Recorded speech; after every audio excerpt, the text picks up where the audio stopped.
Tụi cái đan lên hả? Nhớ dùng đó. Cho Chào mọi người nhá, có ai rảnh không ạ? Qua đây em tư vấn cho nhá. Tóc khô như con này. Cũng mưa lên thì là. Chào Dương Hoàng nha. Nhưng mà cô chị biết bỏ đâu không? Đây. Bỏ trong này đâu. Không biết gì luôn à? Đại gái có ai xem nhá. Giới thiệu. Sau đây sẽ giới thiệu nhá. Đâu? Của bạn yếu thế. Chào tất cả mọi người nhá.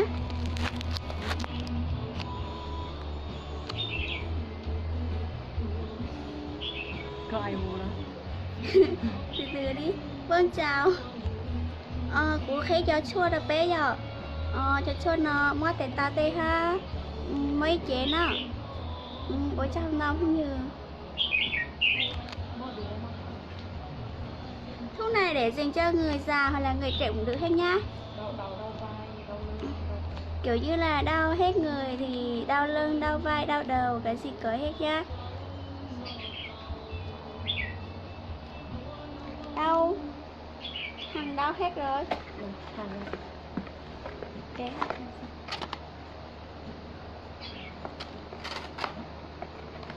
Các bạn đây đấy. Mình sẽ giới thiệu chai rượu này nhá. Rượu này để xúc bút người nhá. Kiểu như là đau đầu, đau vai, đau lưng, cái gì ý là đau hết con người thì xoay bút rồi nó sẽ không đau nữa. Cho cả nhà nhá.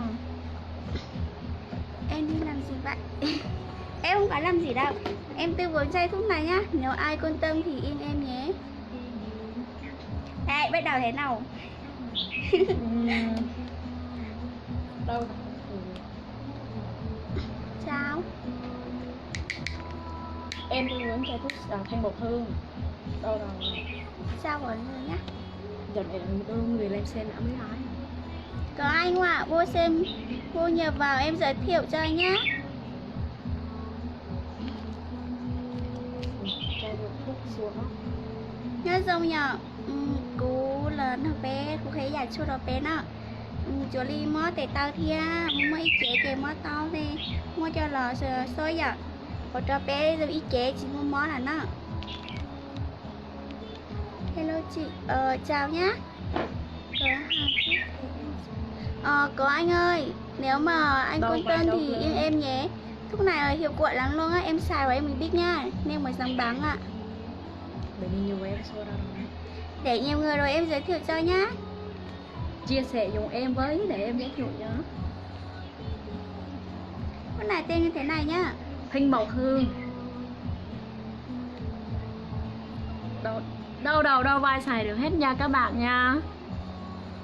Nhất là những người già bị xương khớp này, đau đầu, đau vai, đau lưng á. Chắc là phải cho lẩu.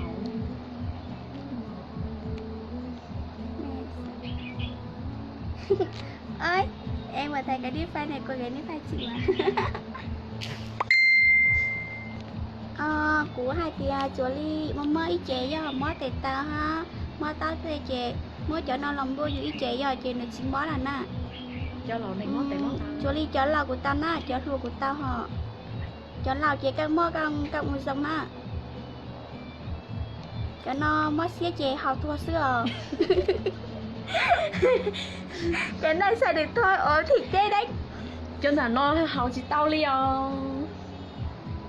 Chia sẻ cho chúng về cô giới thiệu gọi là cái xu hướng càng nào. Chia sẻ dòng em này nhá, để em tư vấn rồi em sẽ sôi con người em cho mọi người xem nhá. 5 phút rồi, kiểu như sôi tới 10 phút nhá mọi người. Đau đầu, đau vai. Nếu mà bảo là đau tim thì không chữa được nhá. Đau tim thì uống. Nhưng mà tiền mót xía giờ mót xía hào no thuộc tao hứ, đừng khỏi chỉ lo đi họ. Nó thổ rồi. Được không? Ok nói đi. Em giới thiệu nha, đây là rượu thanh bột hương xoa bóc nhá. Đau vai, đau xương khớp, đau lưng nhá các bạn. Chia sẻ nhiều dùng em rồi em sẽ giới thiệu cho xài nhá.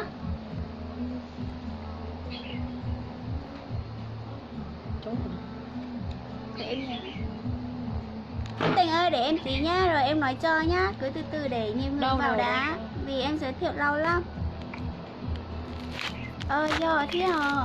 Nhất là cho những người già xài nha các bạn. Những người già bị xương khớp này, đau tay, đau chân, mũi vai, đau đầu.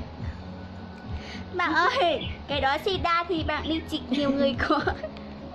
Thôi em không biết đâu. Bạn nói cái này chắc là không được rồi. Bỏ.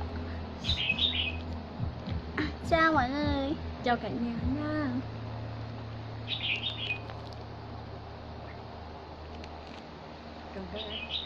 Đừng có là tụi đi cho đông người chị thua cho. Để tí rồi mình sẽ tư vấn rồi. Mình sẽ bôi cho mọi người xem nhá. Nếu mà ai quan tâm thì yên em nhá. Đang chia sẻ. Thất tình ơi, cảm ơn nhá. Có ai không à mọi người?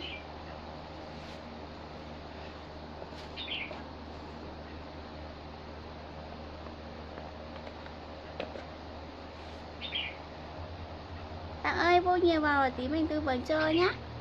Dạ. Đây là rượu thêm màu hương rồi đốt mọi người.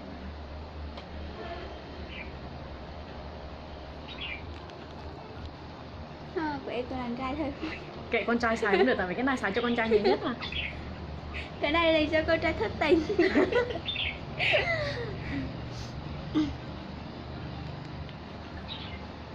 Các kỳ chỉnh biết tụi chưa? con nói xong. Hello. Chào mọi người. Hải Tiên Anh lần nữa sao lại khóc vậy? Em đang tư vấn mà. Rồi. Giờ bắt đầu mình sẽ xoay bớt cho mọi người xem nhá. Đây là rượu xoa bốc thanh mộc hương nhá. Các bạn nhá, ai đau đầu, đau vai, rồi dành cho những người già bị xương khớp này nọ nhá. Bây giờ em sẽ tư vấn và em sẽ đưa cho em này xài để xoa bốc như thế nào nhá.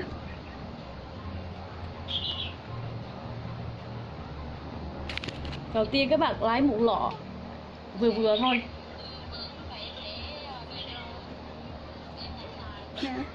Vừa vừa thôi. Ngồi đâu mai đi. Em xua vai nhá, xua cỡ 10 phút nha các bạn.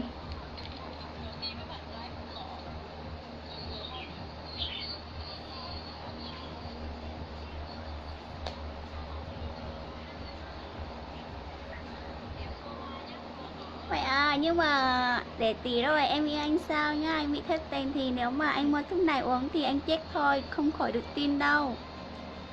Cái này là để Facebook kiểu như là đau vai, đau lưng, đau đầu thôi. Người già cũng được nhá, người già cầm thì cầm tốt hơn nhá.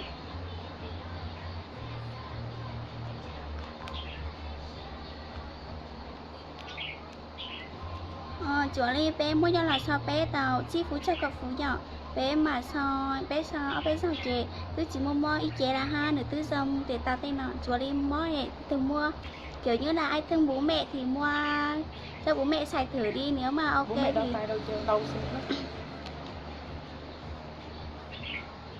chào nhá.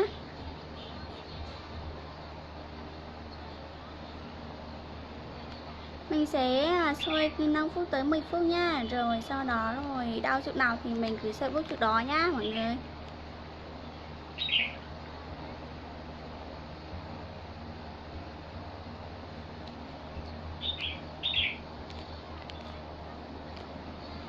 Mọi người cứ vô nhiều vào nhá, rồi em sẽ tư vấn nhiều hơn ạ.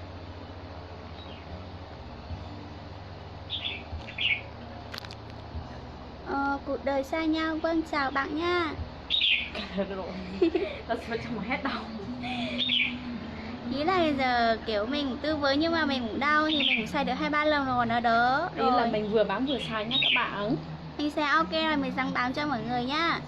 Mình xài 2-3 lần rồi nó đỡ nhiều hơn nên mình sẽ tư vấn cho mọi người. Nếu mà ai quan tâm thì cứ yên vào em và em sẽ giới thiệu cho nhiều.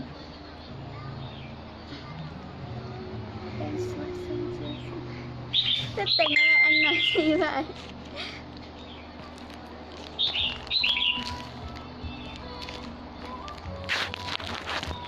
Em xoay thì chắc 5 phút tới 10 phút nha. Kiểu như là mình xoay 5 phút tới 10 phút á. Đau đầu cũng được nhá, xoa đầu. kiểu như là đau đầu thì cũng được nha, đau lưng cũng được, đau tay chân cũng được nha. Sẽ xoa 10 phút đến 20 phút, 5 phút.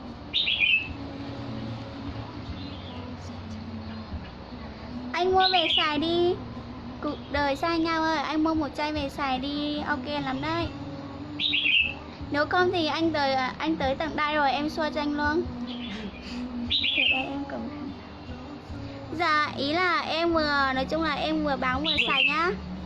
Thì em cũng xài ok lắm rồi em mới dám báo nha anh. Kiểu như là đau vai, đau chân, đau đầu nhá. Đau gì cũng được ạ, nhưng mà thất tình không được nhá. Chào hai cô. Anh Hoàng chào. Nhà lên tự nhiên nó và thử giờ thì tiền của tứ của dụng của mùa ha, của tứ sai của tí cả mùa á. Rượu xoa bóp thôi đừng có uống nha. Rượu này không uống được đâu. Cái chua nó chứ mua là so ít chế chứ này tiền hào nó nhá. Chỉ là nhau nên thế là cái chua nó hào chỉ tao nè. Nếu giờ chào tới chỉ là mua sao chua chè dùng mua sao ít chế giờ cho đi dùng mua tao theo mua đồ mua ít để ta tới chè mua là so này xong đó. Bây giờ mình sẽ chỉ cho cách mà đau đầu xoa nhá. Thích tình ơi. Thì anh giờ thì có món nó coi là dưới trái là xì xe đi chạy dầu vì tiền của tứ mùa của tứ xì ha, vì tứ giờ rong ha của tí cả mùa á. Để cho xoa đầu. Cái này Cách xoa đầu như vậy nhá. Các bạn bỏ một lớp nhỏ này, dính một tay xong rồi lấy xoa đầu như vậy nhá. đợi em. Bỏ vô lấy thuốc luôn.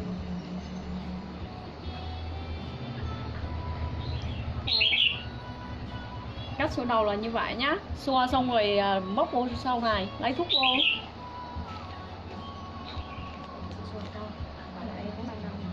Bạn ở đâu? Mình vừa bán vừa xài. Mình vừa bán vừa xài nhé các bạn ơi.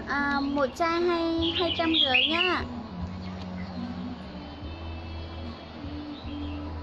Nếu mà ai đau đầu thì làm kiểu như giờ em đang Facebook tư vấn nhá.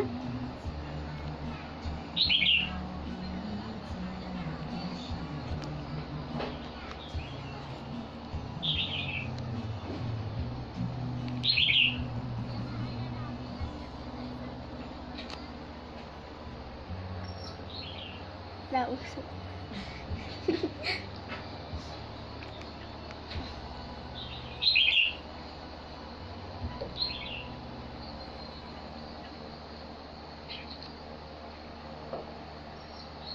Mình chỉ cho các bạn cách để đau đầu xoa vô là hết đau đầu nhá. Các bạn xoa y như mình.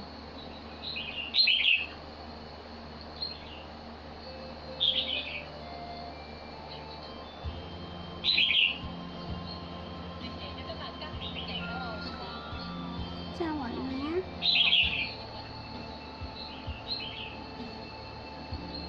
Có ai không ạ?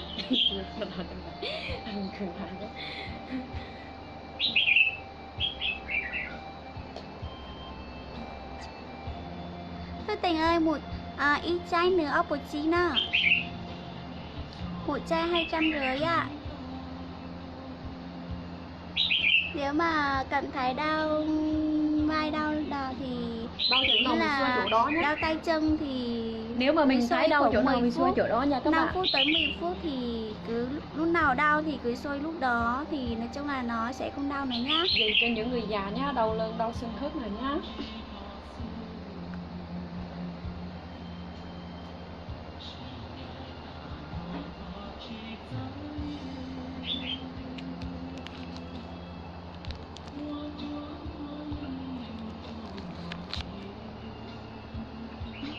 Nói chung là em bán thì em cũng xài nhá, em xài ok rồi em mới dần bán cho khách nha.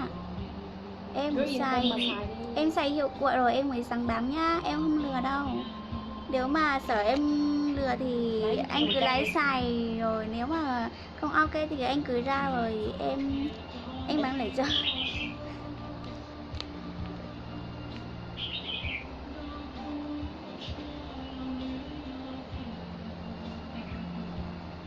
Có ai nữa không ạ?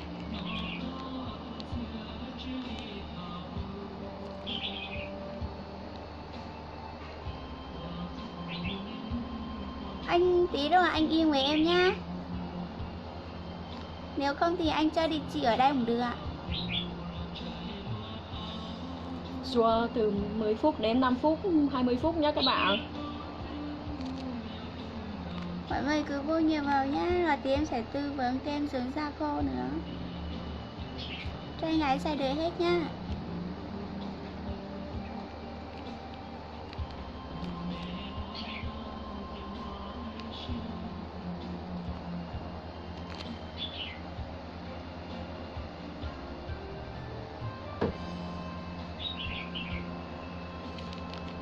Mình chỉ cách cho mấy bạn để đau đầu xua đầu nhá. Đầu tiên các bạn lấy một lọ nhỏ nhỏ, xong rồi các bạn bôi vô, xong rồi các bạn bôi vô chỗ này, xong các bạn xua bóc vô nhá, cỡ 10 phút đến 5 phút nhá. Các bạn xua bóc như vậy nha.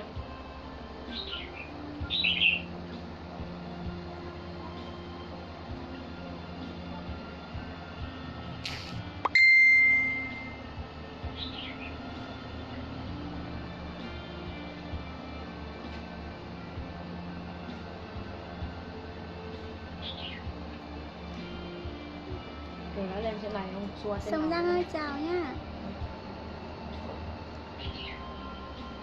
Cái này mình tư vấn này ở Facebook nhá. Nếu mà ai chưa biết thì vào mình tư vấn cho.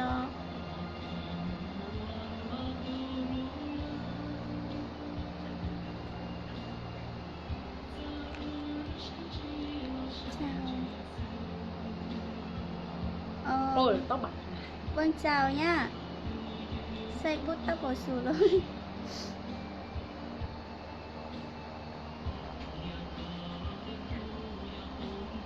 Các bạn xua bóp như vậy từ 5 phút đến 10 phút nhá. Lấy một lượng nhỏ vừa.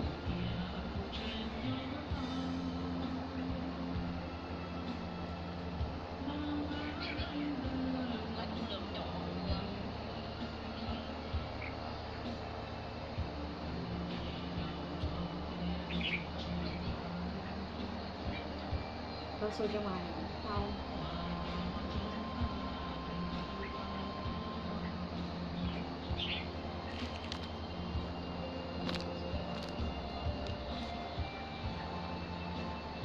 Cầm cái chai.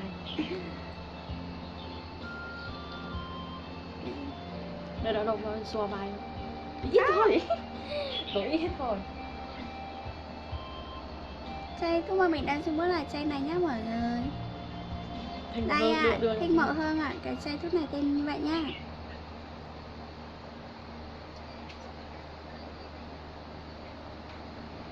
Khách tình ơi thì em yêu anh sao nhá.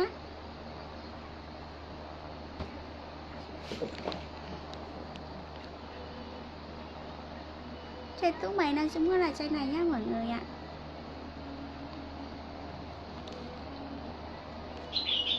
Xua từ 10 phút đến 5 phút. Nếu mọi người thì dành ít thời gian vào xem nhá.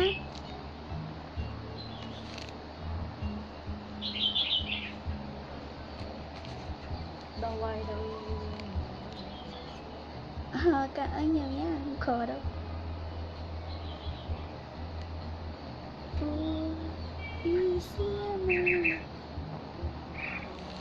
Các bạn là nhỏ không phải xem. Ôi cái mình chỉ sẽ bớt là vậy nhá. Nếu mà ai đau thì kiểu như là chỗ đi giờ mó tao thì mó tệ tao thì mấy chế giờ mó đồ của tao á. Chỗ lo là của tao, chỗ đồ của tao nó nhưng mà thì lên từ mùa té sẽ sao thì ha. Cứ nhà học chè này mó mấy chế giờ này vừa cháy nào mù chè này xó ta của khen này sao nhà của tứ xó nên gì chỗ đi chiếc phú cho cậu phú na nên xó nên tứ xó đi ta cũng khen này tư vấn hôm nãy em tư vấn rồi nhá. Nên nếu mà ai quan tâm thì kiểu như là đau vai, đau lưng, đau đầu thì yên em nhá. Thích tiền anh cảm ơn nhiều nhá. Em chỉ tư vấn tới đây thôi nhá. Nếu mà anh quan tâm thì cứ im vào em nhá.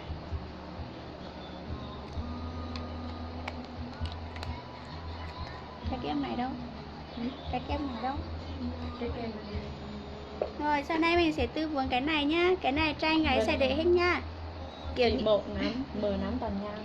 Kiểu như là ai có mụn nè, có vết sẹo nè, con trai cũng xài được nhá mọi người. Cái này ạ. Chị bị sao rồi bé? Tư vấn cho bên chị luôn đấy. Đây ạ mọi người, mình sẽ tư vấn cái này nhá.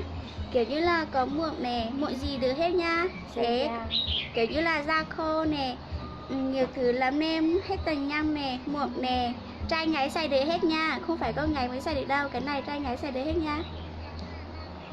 Cái chai kia đưa cho em. Đây ạ, nếu mày là ra thì cái hộp nó như vậy nhá.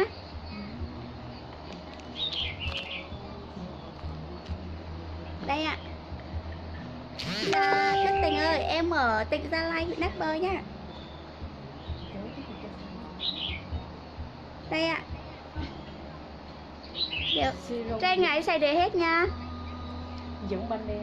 Ban đêm ban ngày cũng được nhá. Kiểu như là mọi người mở rồi. Hay rộng nhá, cứ đưa hay rộng bàn tay đưa lên. Nhưng một trò bếp sẽ tại giờ nữa tính tờ bé mua cho là sôi thật. Sôi như vậy nhá, rồi mình sẽ bôi lên mặt nhá. Trai gái xài được hết nhá mọi người. Trai nào có mụn hay là tàn nhang da đen xài nó giống da rồi, kiểu như là da khô được hết nhá. Da khô này, có mụn này, tàn nhang này, xài thì nó sẽ không có nữa nhá, và hết rượu luôn.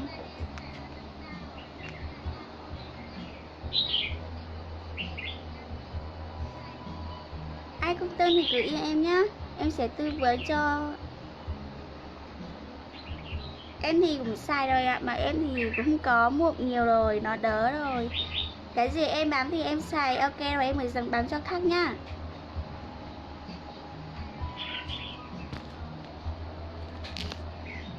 Mới à? Như vậy đi, lúc khác mình lại lúc mà mình ban đêm mình livestream á, em xài á, em livestream rồi trực tiếp ban đêm à?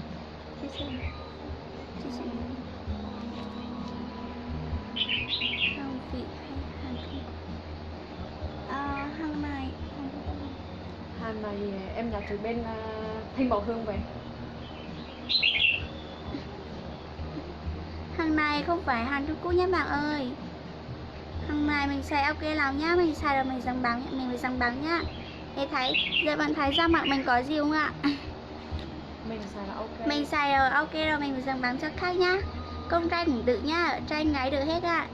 Kiểu như là có mụn rồi tàn nhang này, vết sẹo á, sẹo mụn rồi mình xài kiểu như là ban đêm mình cứ lấy hay rụp rồi mình xôi bàn tay rồi mình bôi lên mặt nhá. Đây ạ, mình sẽ cho xem rõ hơn ạ. Cái hộp này. Hộp của nó là kiểu như vậy nhá mọi người. Trai gái đều xài được nha, không phải con gái mới xài được nha. Trai gái xài được hết ạ. Chúa Ly bất nhiệt chỉ nên nhỏ lên từ sai là tần cho na chúa Ly mua bó đô thế ha, mua bí rượu giờ sai chè nửa tứ chứng mưa là ha nửa tứ da nè. Nhỏ lên từ nhiệt chè cứ tư vấn là cùng mà tư vấn nó đi nè. Ai thích thì cứ in vào em rồi em tư vấn nhiều cho nữa nhá.